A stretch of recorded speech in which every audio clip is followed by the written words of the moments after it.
Reporter में बात करते हैं प्रधानमंत्री मोदी की खबर से। प्रधानमंत्री नरेंद्र मोदी ने पाकिस्तान के खिलाफ एयर स्ट्राइक पर सवाल उठाने वालों पर सवालों की झड़ी लगा दी।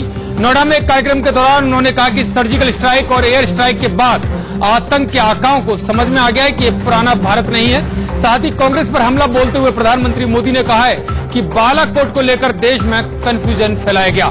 जवानों के शौर्य पर कुछ लोग शक कर रहे हैं। हमले पहले भी होते रहे लेकिन नीति नहीं बदली। पाकिस्तान अब रो रहा है और यहाँ के लोग उसकी मदद कर रहे हैं।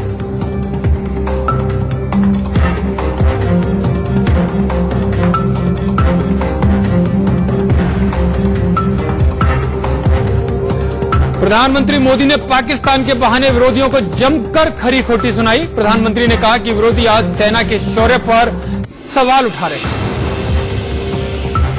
की नींद खत्म हो गई। हम तो चुप थे। हम सोच रहे थे क्या होता है देखते हैं। पाकिस्तान ऐसा घबरा गया था कि 5 बजे उसने ट्वीट कर करके रोना शुरू कर दिया, मोदी ने मारा, मोदी ने मारा, मोदी ने मारा। दुनिया को उनकी हालत बिगड़ी है इसके समाचार हमने नहीं दिए, पाकिस्तान ने दिए थे।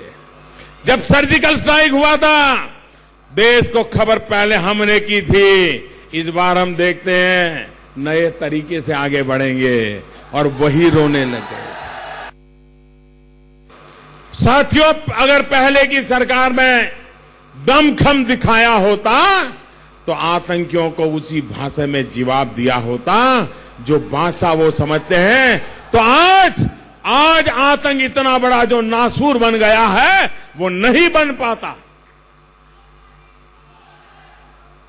सितंबर 2016 में सर्जिकल स्ट्राइक और इस साल फरवरी में एयर स्ट्राइक के बाद आतंक के आकाओं को समझ आ गया है कि ये पुराने वाला भारत नहीं है। देश के दुश्मनों में भारत के प्रति ये जो सोच बनी है तो उसका मूल कारण 2014 के पहले जो सरकारें थी रिमोट कंट्रोल वाली, उनका रवैया ऐसा था, इसके कारण इनको आदत हो गई थी। साथियों, भारत कभी नहीं भूल सकता कि 26/11/2008 को मुंबई में पाकिस्तान से आए आतंकियों ने आतंकी हमला किया था। क्या भूल सकते हैं क्या? उस समय कुछ करने की जरूरत थी कि नहीं थी? दुनिया हमारे साथ खड़ी हो जाती कि नहीं हो जाती? लेकिन इसके लिए दम चाहिए दोस्तों। ये थे प्रधानमंत्री नरेंद्र मोदी जो साफ तौर पर सवाल उठा रहे हैं और निशाना साध रहे हैं अपोजिशन पर कि किस तरह से राजनीति के बहाने सेना के शौर्य पर सवाल उठा रहे हैं। वहीं यहां सिटी सेंटर से सेक्टर 62 तक मेट्रो का उद्घाटन प्रधानमंत्री मोदी ने किया। इससे यात्रियों के लिए सिटी सेंटर से सेक्टर 62 तक मेट्रो दौड़ेगी। नोएडा सिटी सेंटर से सेक्टर 50 जाएगी, फिर सेक्टर 51 पर तीसरा स्टेशन बनाया गया है सेक्टर 71 और सेक्टर 71 से सेक्टर 61, 60 और 62, यानी कि मेट्रो आज शाम से शुरू की जाएगी जो नोएडा सिटी सेंटर से सेक्टर 62 तक मेट्रो दौड़ेगी। एक बड़ी सौगात नोएडा के यात्रियों के लिए मेट्रो की सौगात दी है प्रधानमंत्री मोदी की तरफ से।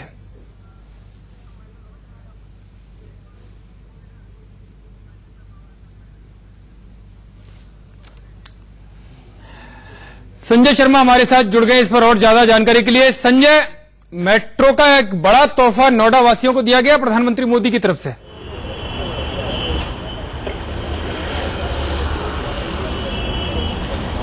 बिल्कुल यतीन्द्र, लोकसभा चुनाव की घोषणा होने वाली है, उसके ठीक पहले प्रधानमंत्री नरेंद्र मोदी ने पश्चिमी उत्तर प्रदेश खासतौर से नोएडा को बड़ा तोहफा दिया है। मेट्रो का उद्घाटन किया उन्होंने, नई मेट्रो ट्रेन का आज शिलान्यास किया, हरी झंडी दिखाई है। साथ ही साथ उन्होंने एक पावर प्रोजेक्ट का भी इनाग्रेशन किया है। 12,000 मेगावाट का पावर प्रोजेक्ट लगेगा खुर्जा में, उसका भी उन्होंने यहीं से वीडियो कॉन्फ्रेंसिंग के द्वारा इनाग्रेशन किया। साथ ही साथ उन्होंने बिहार में के बक्सर में लगने वाला 10,000 मेगावाट का उसका भी उन्होंने वीडियो कॉन्फ्रेंस के द्वारा इनाग्रेशन किया। लेकिन सबसे मुख्य बात यह है यतीन्द्र कि आज प्रधानमंत्री ने जिस तरीके से विपक्षी दलों पर हमला किया है, बहुत ही तीखा हमला माना जा रहा है। लोकसभा चुनाव की घोषणा भले ही ना हुई हो, लेकिन प्रधानमंत्री नरेंद्र मोदी ने संकेत दे दिए हैं कि चुनाव में विपक्ष पर किस तरीके से उनके हमले सहने पड़ेंगे, किस तरीके के तीखे तीरों का सामना विपक्ष को करना पड़ेगा। ये तीन संजय, चुनाव से ठीक पहले, यानी अभी घोषणा हुई नहीं है, लेकिन उससे ठीक पहले नोएडा को इस तरह की सौगात देना, यानी कि जो यात्री हैं उनकी मुश्किलें काफी हद तक इससे आसान होंगी। लेकिन क्या ये मुश्किलें बीजेपी की भी आसान होंगी सियासी तौर पर देखा जाए? जो तोहफा नोएडा वालों को मिला है, तो नोएडा की तरफ से या जिन यात्रियों को फायदा मिलेगा, बीजेपी को कितनी फायदा उस सियासी तौर पर मिलेगा इससे?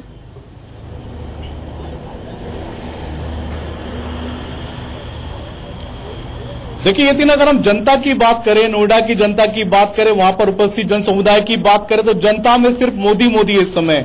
और जिस तरीके से प्रधानमंत्री नरेंद्र मोदी ने पाकिस्तान पर हुई एयर स्ट्राइक का मुद्दा जिस तरीके से हवा में छोड़ा, जनता के बीच में उठाया है, उन्होंने संकेत दे दिए कि पूरा की पूरा चुनाव वो विकास के साथ साथ जवानों के नाम पर भी लड़ेंगे, वीर जवानों के नाम पर लड़ेंगे। बीच बीच में भाषण की शुरुआत में उन्होंने भारत माता की जयकारे के नारे लगवाए, सेना के जवानों की जयकारे लगवाए उन्होंने, तो साफ साफ संकेत दे दिया। और जनता में भी जबरदस्त माहौल है अपनी सेना के लिए, अपने देश के लिए।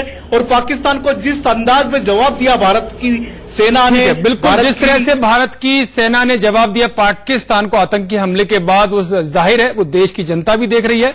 और चुनाव से ठीक पहले जो नोएडा और दिल्ली के लोगों को जोड़ने के लिए, मेट्रो से जोड़ने के लिए जिस तरह का तोहफा दिया है, उसका भी फायदा उठाने की कोशिश बीजेपी करेगी। बहुत बहुत धन्यवाद संजय शर्मा इस पूरी जानकारी के लिए।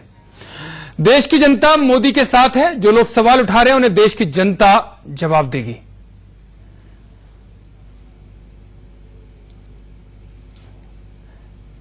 ये केंद्रीय संस्कृति मंत्री डॉक्टर महेश शर्मा हमारे साथ में मौजूद है। डॉक्टर साहब, आज इस संस्कृति भवन का शुभारंभ किया है प्रधानमंत्री नरेंद्र मोदी ने, दीनदयाल उपाध्याय के नाम पे जो बनाया है, क्या इसके पीछे सोच थी? देखिए, पंडित दीनदयाल जी का जो अंत्योदय का सोच थी कि पायदान की सीढ़ी पर खड़े हुए अंतिम व्यक्ति तक अगर आजादी की रोशनी की किरण ना पहुंचे तो ऐसी आजादी बेमानी है।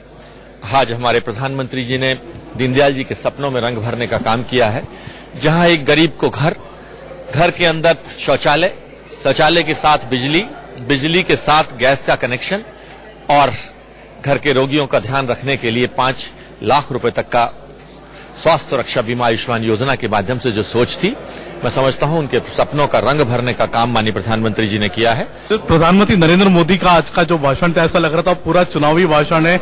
आपको लगता है कि पाकिस्तान पर हुई एयर स्ट्राइक का कहीं न कहीं जिक्र चुनाव में भी होगा, चुनावी भाषणों में भी होगा? देखिए, ये आप देख रहे थे देश की जनता का, क्षेत्र की जनता का किस तरह का जोश था। पूरे लगभग 55 मिनट के प्रधानमंत्री के भाषण में 1 मिनट भी युवा उनका समर्थन करते हुए नजर आए समय समय पर, और उनकी बातों की तायीद करते आए और विश्वास दिलाते आए प्रधानमंत्री जी 130 करोड़ देशवासी आपके साथ खड़े हैं आपके सपने में रंग भरने के लिए। लेकिन डॉक्टर साहब, कुछ लोग अभी भी सवाल खड़े करते हैं प्रधानमंत्री के इस दावे पर। देखिए, मैं समझता हूं बहुत अच्छी भाषा में प्रधानमंत्री जी ने जवाब दे दिया है, अब कुछ कहने लायक बचा नहीं है।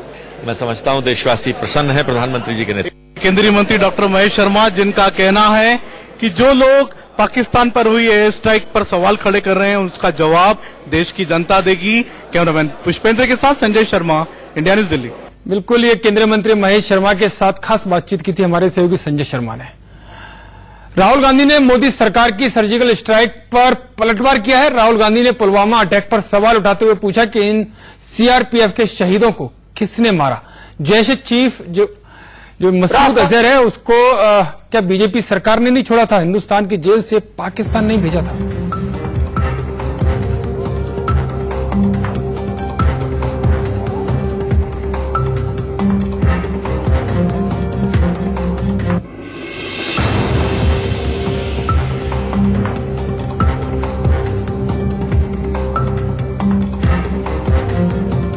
पुलवामा हमले पर राहुल गांधी ने सवाल उठाए हैं कि सीआरपीएफ के शहीदों को किसने मारा। मसूद अजहर, जब बीजेपी की सरकार थी तो उसने ही उसको पाक भेजा था जेल से रिहा कराकर। सब हवाई जहाज मुझे समझाइए, हिंदुस्तान की जेल से मसूद अजहर को पाकिस्तान किसने भेजा? क्या बीजेपी की सरकार ने इस व्यक्ति को हिंदुस्तान की जेल से निकालकर पाकिस्तान नहीं भेजा, कांधार नहीं भेजा था? क्या उसी जहाज पे आपने जसवंत सिंह को और अपने नेशनल सिक्योरिटी एडवाइजर को नहीं भेजा था? क्या आप ये बात भूल गए कि आप ही की सरकार ने इस व्यक्ति को हिंदुस्तान की जेल से निकालकर कांदाहार भेजा? राहुल गांधी सीधा अटैक कर रहे हैं बीजेपी सरकार पर मसूद अजहर को लेकर कि मसूद अजहर को आखिरकार रिहा तो बीजेपी की सरकार ने किया था। इस पर और ज्यादा जानकारी के लिए हमारे सहयोगी रजत राकेश टंडन जुड़ गए हैं।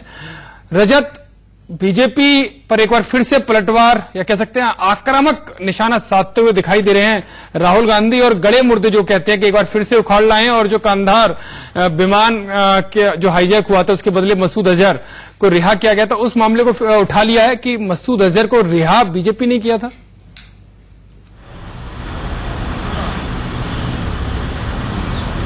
बिल्कुल, देखिए ये चुनाव का सीजन है यतीन, किसी भी समय आपसे लेके अगले 3-4 दिन के अंदर इलेक्शंस जो है वो अनाउंस हो सकते हैं 2019 के लिए, और लगातार इस बात की चर्चा थी कि क्या इश्यूज होंगे, लेकिन अब जो दिख रहा है वो यही दिख रहा है कि पाकिस्तान और साथ में पुलवामा और एयर स्ट्राइक, ये तीन ही बड़ा मुद्दा होगा जो 2019 के चुनाव में आपको देखने को मिलेगा। अगर बीजेपी प्रेसिडेंट अमित शाह ने इस बात की शुरुआत करी है कि हाँ वहां 250 से 300 टेररिस्ट मारे गए, उसके बाद कांग्रेस उस पर काउंटर क्वेश्चन कर रही है कि प्रूफ दे दीजिए, तो आज आप कह सकते हैं राहुल गांधी ने एक नया इशू लिया है कि पुलवामा पे जो हमला हुआ था उस हमले का जो मास्टरमाइंड था वो पाकिस्तान में बैठा है, और उस मास्टरमाइंड को बीजेपी ने छोड़ा था। बहुत बहुत धन्यवाद रजत राकेश टंडन इस पूरी जानकारी के लिए। और इस वक्त की बड़ी खबर आ रही है कि गृह मंत्री राजनाथ सिंह ने बड़ा बयान दिया है। उन्होंने कहा है कि हमारी सरकार ने 3 एयर स्ट्राइक की है, 2 के बारे में वो बता सकते हैं लेकिन तीसरे के बारे में नहीं बता सकते। एयर स्ट्राइक पर गृह मंत्री राजनाथ सिंह का बयान। राजनाथ सिंह ने कहा है कि 5 साल में 3 बार एयर स्ट्राइक की है, 2 के बारे में मैं बता सकता हूं, उसकी जानकारी दे सकता हूं, लेकिन तीसरी के बारे में नहीं बताऊंगा, उसकी जानकारी नहीं दूंगा। ये बयान आया है गृह मंत्री राजनाथ सिंह की तरफ से।